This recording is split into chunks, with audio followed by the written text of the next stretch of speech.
खबर तफसील से। ताजिकिस्तान की राजधानी दुशांबे में जारी शंघाई ताउन तंजीम के इजलास से वजीर आजम नरेंद्र मोदी ने वर्चुअल खिताब किया। उन्होंने तंजीम के 20 बरस मुकम्मल होने पर मुबारकबाद दी। अपने खिताब में वजीर आजम नरेंद्र मोदी ने अफगानिस्तान की समावी सूरत हाल का जिक्र किया। नरेंद्र मोदी ने कहा कि शिद्दत पसंदी और बुनियाद परस्ती आलमी अमन के लिए खतरा है। वजीर आजम ने मजीद कहा कि इंतहा पसंदी से मुकाबला करने के लिए तंजीम को सख्त कदम उठाने होंगे। वजीर आजम नरेंद्र मोदी ने बुनियाद परस्ती से निपटने के लिए मुख्तलिफ मुल्कों में सरगर्म एतदाल पसंद तंजीमों के बीच तालमेल को फरोग देने और उसे मजबूत करने की जरूरत पर जोर दिया। मेरा मानना है कि इस क्षेत्र में सबसे बड़ी चुनौतियां शांति, सुरक्षा और ट्रस्ट डेफिसिट से संबंधित है और इन समस्याओं का मूल कारण बढ़ता हुआ रेडिकलाइजेशन है। अफगानिस्तान में हाल के घटनाक्रम ने इस चुनौती को और स्पष्ट कर दिया है। इस मुद्दे पर एससीओ को पहल लेकर कार्य करना चाहिए। यदि हम इतिहास पर नजर डालें तो पाएंगे कि मध्य एशिया का क्षेत्र मॉडरेट और प्रोग्रेसिव कल्चर और वैल्यूज का एक प्रकार से गढ़ रहा है, किला रहा है। सूफीवाद जैसी परंपराएं यहां सदियों से पनपी और पूरे क्षेत्र और विश्व में फैली। इनकी छवि हम आज भी इस क्षेत्र की सांस्कृतिक विरासत में देख सकते हैं।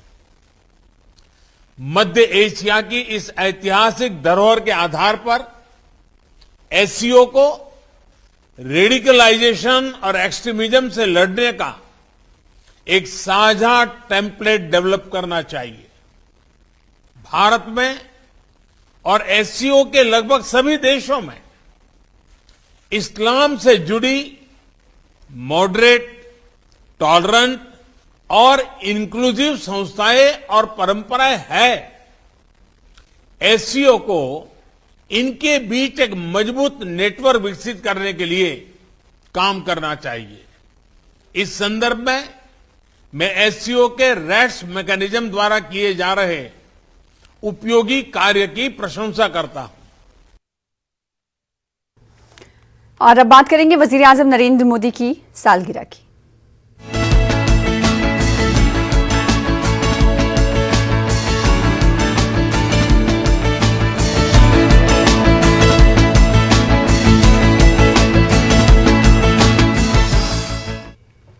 आज वजीर आजम नरेंद्र मोदी की 71वीं सालगिरह है। इस मौके पर बीजेपी आज से अगले 20 दिनों के लिए खिदमत और लगन मुहिम चलाएगी। दूसरी तरफ यूथ कांग्रेस एहतजाज के तौर पर यौम बेरोजगारी आज मना रही है।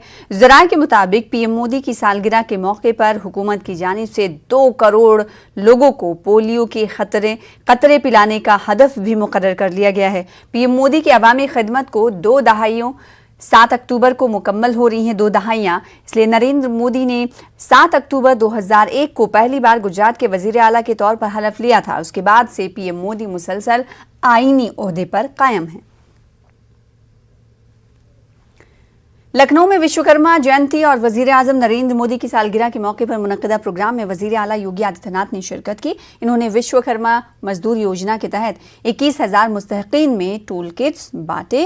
इसके साथ साथ प्रधानमंत्री मुद्रा योजना के तहत 11,000 मुस्तहिकीन में इन्होंने चेक तकसीम किए। इस मौके पर वजीर आला योगी आदित्यनाथ ने खिताब किया कि रिवायती हुनर और हुनरमंदों के लिए प्लेटफॉर्म जरूरी है।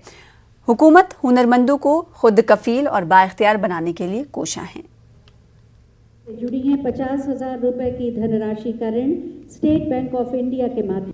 भगवान विश्वकर्मा की जयंती का पावन दिवस है और साथ ही साथ दुनिया के सबसे लोकप्रिय राजनेता, इस देश के यशस्वी प्रधानमंत्री आदरणीय श्री नरेंद्र मोदी जी का भी पावन जन्म दिवस है। मैं इस अवसर पर आप सबको हृदय से बधाई देता हूं, अपनी शुभकामनाएं देता हूं। प्रधानमंत्री जी की सेवा के 20 वर्ष पूरे होने के उपलक्ष्य में आज से लेकर के 7 अक्टूबर तक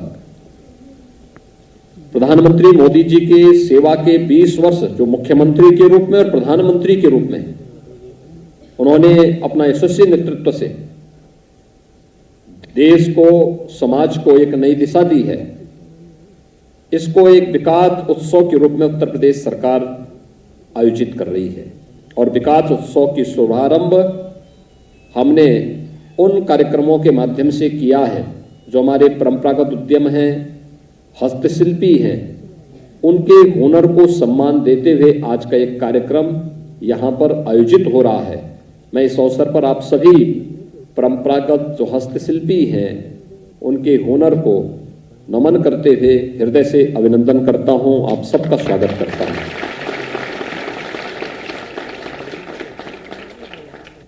ये विश्वकर्मा श्रम सम्मान की योजना अपने परंपरागत हस्तशिल्पियों को सम्मान देने, उनके स्वावलंबन की ओर से केंद्र और प्रदेश सरकार की योजनाओं को जोड़ करके उसके माध्यम से उनके जीवन में खुशहाली ला करके समाज को आत्मनिर्भरता के लक्ष्य की ओर अग्रसर करने की दिशा में एक प्रयास था।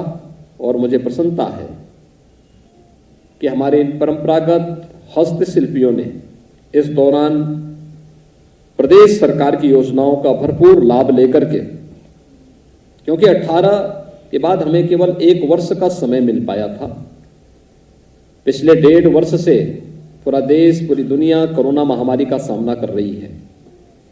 उस सब के बावजूद वन डिस्ट्रिक्ट वन प्रोडक्ट यानी एक जनपद एक उत्पाद और विश्वकर्मा श्रम सम्मान ने प्रदेश में रोजगार सृजन में अभूतपूर्व सफलता हमें प्रदान की। आगे बढ़ेंगे। दिल्ली में एहतजाज कर रहे शिरोमणि अकाली दल के लीडरों सुखबीर सिंह बादल और हरसिमरत कौर को पुलिस ने हिरासत में ले लिया है। इनके साथ साथ कुछ कारकुनों को भी पुलिस ने हिरासत में लिया है। ज़राए क़वानीन के खिलाफ एहतजाज करने के लिए ये लोग इकट्ठा हुए थे। पुलिस दावा कर रही है कि एहतजाज करने की इन्हें इजाजत नहीं दी गई थी।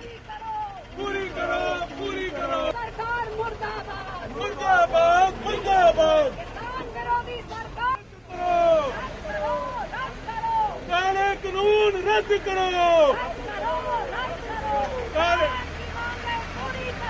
पूरी करो, पूरी करो, पूरी करो, पूरी करो, मुर्दाबाद, मुर्दाबाद। इस वक्त में विशेष तौर पर बात करने के लिए नई दिल्ली के डीसीपी दीपक यादव जी हमारे साथ में हैं। सर, जिस तरह से यहाँ विरोध प्रदर्शन चल रहा था, कितने लोगों को डिटेन किया गया? एक यहाँ पे विरोध प्रदर्शन हुआ जिसकी कोई परमिशन नहीं थी। ऑर्गेनाइजर्स को हमने टाइमली इंटीमेट भी कर दिया था कि कोई परमिशन नहीं, उसके बावजूद एक प्रदर्शन यहाँ पे किया था। इसके बाद अभी 11 लोग हैं जिनको डिटेन किया गया है। 11-12 लोग हैं। कहाँ पे उनको रखा गया है, कब तक? स्ट्रीट थाने लेकर गए हैं। जी, थैंक यू। ठीक, तो जिस तरह से 11 लोगों को डिटेन किया गया है और उन 11 लोगों में सुखबीर सिंह बादल हैं, उनकी पत्नी हैं और उनके साथ में कई उनके समर्थक हैं जिनको हिरासत में लिया गया है और हिरासत में लेकर पार्लियामेंट स्ट्रीट थाने पुलिस लेके गई है और वहां पर रखने के बाद जो तमाम औपचारिकताएं हैं, जो कानूनी औपचारिकताएं हैं, उसको पूरा किया जाएगा। वीडियो जर्नलिस्ट नगेंद्र सिंह गोसाई के साथ शंकर आनंद, न्यूज़ 18 दिल्ली। मैडम हमारे साथ में है। मैम, क्या इस वक्त में आपको डिटेन किया गया?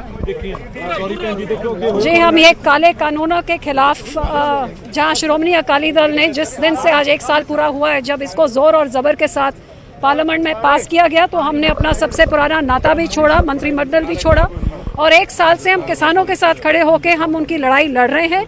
आज भी हम शांतमयी तरीके से देश की आत्मा को जगाने आए हैं और किसानी मूवमेंट को, आंदोलन को बल देने के लिए आए हैं।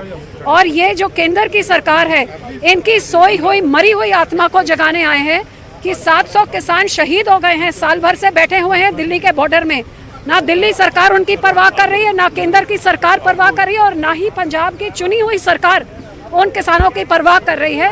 आज श्रोमणी अकाली दल उनके साथ खड़े होकर उनके आंदोलन को बल देने के लिए और काले कानून रद्द कराने के लिए अमन, शांति और अमन के तरीके से वो हर तरीके का हथकंडा अपनाएगा, हर हीला अपनाएगा ये काले कानून वापस कराने के लिए। तो जिस तरह से बकायदा कह रहे थे कि इनको डिटेन किया गया है और डिटेन करने के बाद अब इनको अंदर लेके जा रहे हैं और यहाँ से लेकर पार्लियामेंट्री सीट थाने जाएंगे, जहाँ पर सुखबीर सिंह बादल उनको भी ले जाया गया है।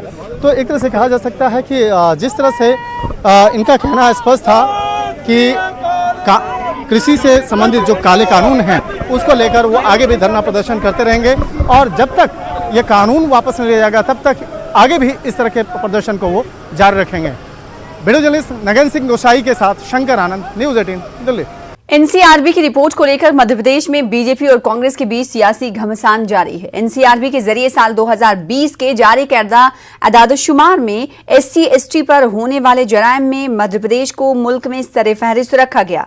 यही नहीं, बच्चों के साथ होने वाले जराइम में भी MP नंबर 1 है, जबकि खवातीन के साथ होने वाले जराइम में मध्य प्रदेश 5वें मकाम पर है। वजीर बराए मेडिकल एजुकेशन विश्वास सारंग का कहना है कि शिवराज हुकूमत में जीरो टॉलरेंस पर काम जारी है और जराइम पेशा अनासर पर सख्त कार्रवाई के सबब जराइम का ग्राफ नीचे आया है। एनसीआरबी की रिपोर्ट में जराइम को लेकर MP के जो अदादशुमार पेश किए गए वो कांग्रेस हुकूमत का रिफ्लिकेशन है। वहीं कांग्रेस ने शिवराज हुकूमत को एनसीआरबी की रिपोर्ट को बुनियाद बनाकर सख्त तनकीद का निशाना बनाते हुए जराइम पेशा अनासर की पुश्तपनाही करने का इल्जाम लगाया है। कांग्रेस शुरू से ही कहती आई है कि मध्य प्रदेश में जब से शिवराज सरकार आई है आदिवासी वर्ग, दलित वर्ग, शोषित वर्ग, पिछड़े वर्ग, गरीब किसान के ऊपर दमन व उत्पीड़न की घटनाओं में बढ़ोतरी हुई है।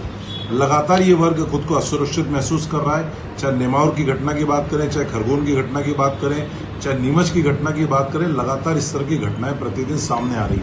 अभी एक दिन पूर्व यदि बात करें तो डबरा की घटना सामने आई, बात करें तो खंडवा की घटना सामने है और एनसीआरबी के आंकड़ों ने इस कांग्रेस के आरोप की पुष्टि कर दी है। एनसीआरबी के जो वर्ष 2020 के आंकड़े हैं उसमें जो आदिवासी वर्ग पर उत्पीड़न की घटना है, जो उनके दमन की घटना है, उसमें 20% का इजाफा हुआ है, जो बढ़कर 2401 मामले दर्ज हुए हैं। यदि बात करें तो बाल अपराधों की बात करें तो बाल अपराधों में मासूमों के साथ दुष्कर्म में भी मध्य प्रदेश देश में अव्वल है। इस रिपोर्ट के मुताबिक मध्य प्रदेश बच्चों के मामलों में सबसे ज्यादा असुरक्षित राज्य बन गया है। तो यह है शिवराज सरकार के विकास की 16 वर्ष की तस्वीर, जो दावे बड़े बड़े करते हैं, लेकिन आज मध्य प्रदेश में प्रतिदिन अपराध घटित हो रहे हैं, प्रतिदिन दुष्कर्म की घटनाएं हो रही है, कानून का कोई खौफ नहीं है, अपराधियों के हौसले बुलंद है और बातें बड़ी बड़ी शिवराज सरकार भले करे, ये उसके शासन की वास्तविकता है जो एनसीआरबी ने उसकी पोल खोलकर रख दी है। देखिए, दो बातें मैंने कल भी इस विषय पर कहा था। मध्य प्रदेश में लॉ एंड ऑर्डर की स्थिति को हमने चुस्त दुरुस्त रखा है और जिस प्रकार से कांग्रेस की सरकार के समय मध्य प्रदेश की कानून व्यवस्था बिगड़ी थी, वो रिफ्लेक्शन इस बार की रिपोर्ट में हमें देखने को मिलता है। परंतु इसके साथ हमें यह भी सुनिश्चित करना है कि भारतीय जनता पार्टी की सरकार ने और शिवराज सिंह चौहान जी ने जहां माफियाओं के खिलाफ सख्ती के साथ कदम उठाए, उसके साथ ही महिला अपराध को रोकने के लिए भी हमने सार्थक कानून बनाए। देश में पहली बार 12 साल से छोटी यदि बेटी के साथ कोई दुष्कर्म होता है तो उसमें फांसी की सजा का प्रावधान किया। हमने फास्ट ट्रैक के माध्यम से अपराधियों को जेल के पीछे भेजने के पूरे प्रयास किए। हमारी सरकार लॉ एंड ऑर्डर की चुस्त दुरुस्ती के लिए कटिबद्ध है। तो नेशनल क्राइम रिकॉर्ड ब्यूरो के ताज़ा तरीन ये आंकड़े जारी किए गए हैं, जिस पर मध्य प्रदेश में सियासत भी शुरू हो गई है। वहीं इस हवाले से पूरे मजमूई आंकड़े भी न्यूज़ 18 लगातार आपको पेश करता रहा है। अगर इस हवाले से हम बात करें तो एनसीआरबी के जो आंकड़े आए हैं उसमें 96% कम्युनल राइट्स में इजाफा हुआ है। लेकिन मध्य प्रदेश की तफसीलात पर आते हैं। मेहताब आलम हमारे साथ जुड़ रहे हैं भोपाल से, उनका रुख कर लेते हैं। मेहताब आलम, भले ही सरकार दावे कर रही हो कि लॉ एंड ऑर्डर के जो मामले हैं वो चुस्त दुरुस्त हुए हैं, लॉ एंड ऑर्डर को उन्होंने बेहतर बनाया है, लेकिन आंकड़े भारतीय जनता पार्टी की शिवराज हुकूमत को मुंह चिढ़ा रहे हैं।